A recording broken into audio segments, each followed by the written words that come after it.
Okay, hi, and welcome to our summary of Book 7 for your overview. We're going to be going through, as normal, on key events, Virgil's style, some characterization, and the Roman context.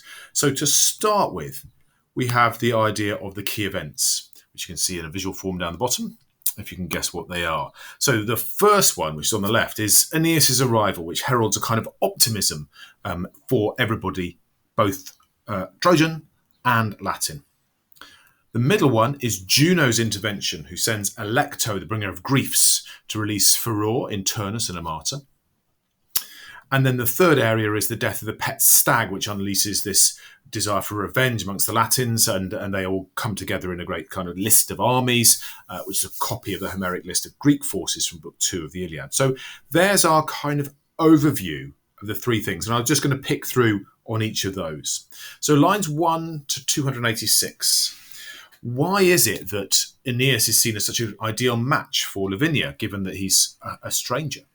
Well, the first thing is, for the Latins, they've had many frightening portents, which had said that Lavinia can't be married to Turnus or anybody else from the local area. They've had portent number 2, which is that the bees fly to the top tree of the citadel in their city. And this is interpreted as meaning that there's going to be a stranger and an army arriving. Thirdly, Lavinia's hair catches fire. And although she's not harmed, she causes all kinds of chaos in the palace as she charges around, flicking her hair wildly onto curtains and carpets and making the whole thing go kind of ballistic.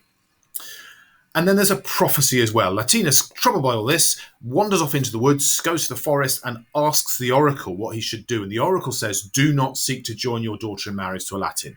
In fact, the oracle probably said, do not seek to join your daughter in marriage to a Latin. But, I thought I'd just give it a gloss. So there you are for the Latins. They're feeling that some things may be quite good. The Trojans are feeling quite good as well. They've had a portent as they sailed along the coast that they see birds flying above the Tiber. Birds, often seen as a portent, mean that the Trojans are saying, this is the river we must sail up. And of course, the Tiber will be the river that is familiar to all Romans, because that's where Rome is set. There's a second portent, the joke of we are eating our tables by Ascanius, which is fulfilling a prophecy that when you are eating your tables and you most long for a home, that's when you'll find your home. So the atmosphere generally is optimistic on both sides. They both feel quite good. And then just to finish that off, Latinus realizes when representatives come to him that both peoples are descendants of Dardanus.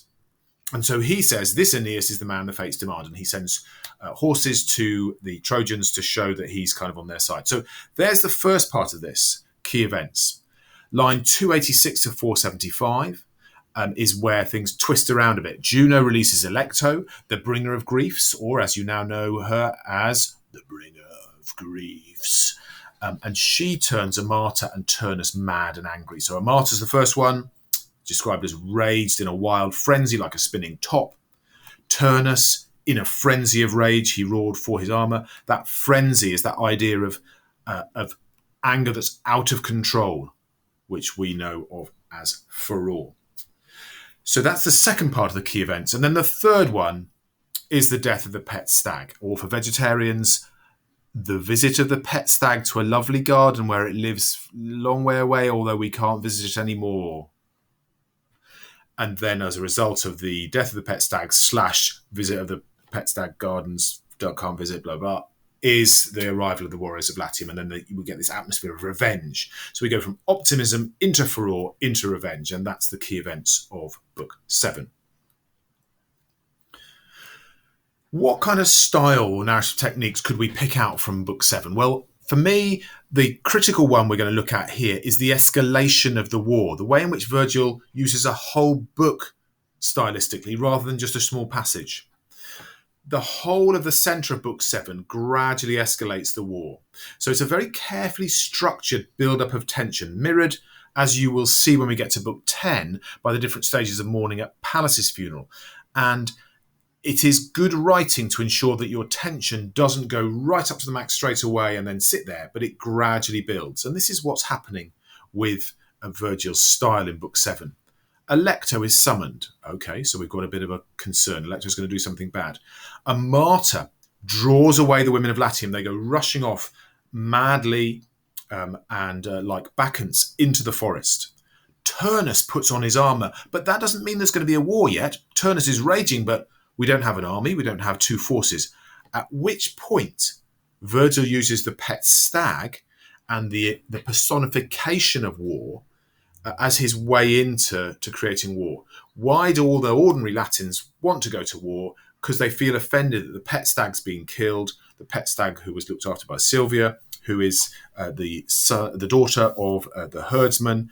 And then when the fighting starts, the voices of peace which are going to be uttered, they're all silenced by the initial fighting. So there's a gradual escalation. It's not there's a declaration of war and suddenly the armies march up. So stylistically, Virgil uses the whole of Book 7 to gradually escalate the war, in the same way that he uses the whole of Book 7 to 12 to gradually escalate the tension up to the final climactic duel, which we'll see at the end of Book 12. Character developments. I'd like to just pick out something very interesting that I think we could note about Turnus in Book 7. So he's clearly hoping to marry Lavinia. He thinks he's going to inherit the kingdom, and therefore that's his plan. But whilst he might have that ambition, he's very dismissive of Alecto's initial visit. She comes in the form of an old priestess, and he says, "Leave peace and war to men. It's nothing to do with you, old lady." We get a sense of Turnus being an honourable leader here, and he's not going to be forced into something by somebody's persuasive words. And his character changes when Alecto throws a burning torch into his heart. Now, bear in mind that this furor is something that comes from an external intervention, not from his own internal anger. And this is something for us to bear in mind when we get to the end of Book 12, at the end of the poem.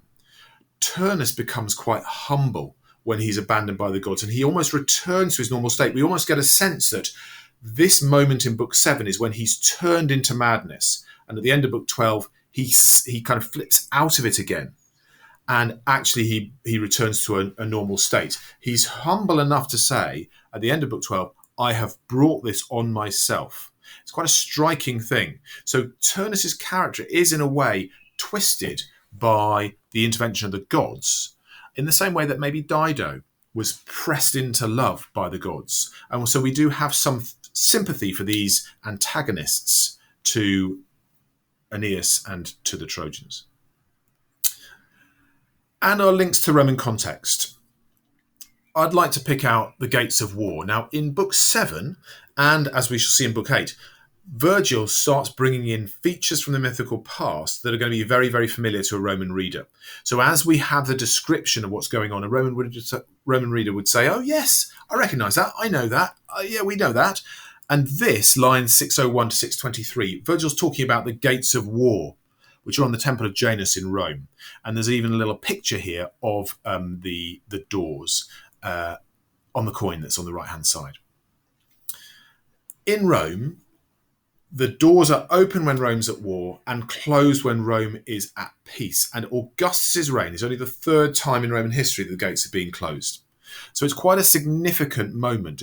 It's a demonstration of Augustus's ability to bring peace to Rome and an end to the fighting, etc., which is very celebrated at the time.